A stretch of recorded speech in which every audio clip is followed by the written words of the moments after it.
Boker Tov, Shavua Tov.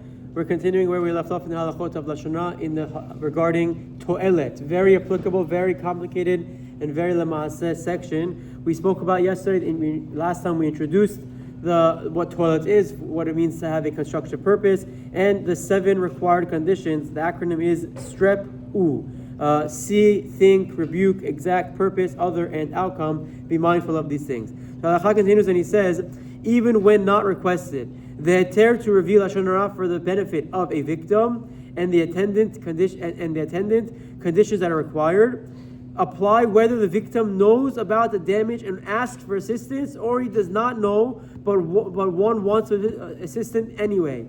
If the conditions are all met, it is permissible even without request from the victim. If the conditions are not met, one may not take action even if requested to do so by the victim. So again, the halakha, Chafetz Chaim writes, it disregards whether or not the subject cares.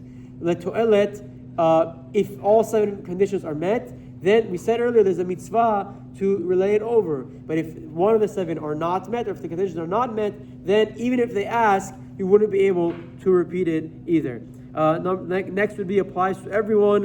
When Lashon Hara is permitted for Toelet purposes, it includes speaking about one's parents or teachers, the elderly, and the widows or orphans. So again, in the beginning we introduced, based on the subject of the Lashon Hara, it could be more severe and more punishment.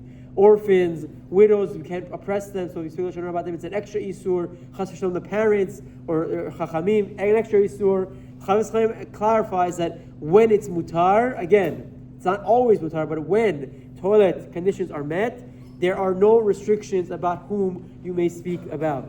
Letter D, number 4, verify relevance. One who heard Lashon Hara Toelet and wishes to retell it to others at a later date must carefully determine if the Toelet still exists before doing so.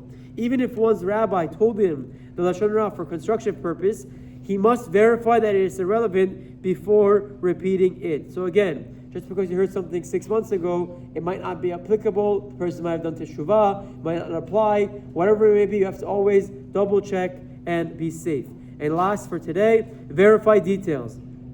If someone relates the apparent wrongdoing of another Toelet, it is incumbent upon the listener to question the speaker and urge him to relay all the details exactly and not just rely on the speaker's understanding of the incident. This is true even if the speaker is a great person who would certainly not lie, since sometimes the listener can discern a different aspect of the story which will shed light on the innocence of the alleged offender. So again, this is very important also.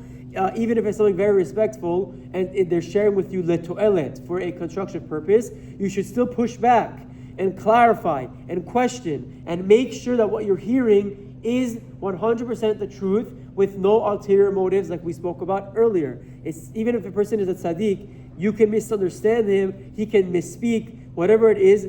In a scenario of Toelet, it's very important to clarify and make sure that everything is being said is the truth without any exaggeration. Chazak Baruch Hu. We'll continue with these tomorrow to scale mitzvot.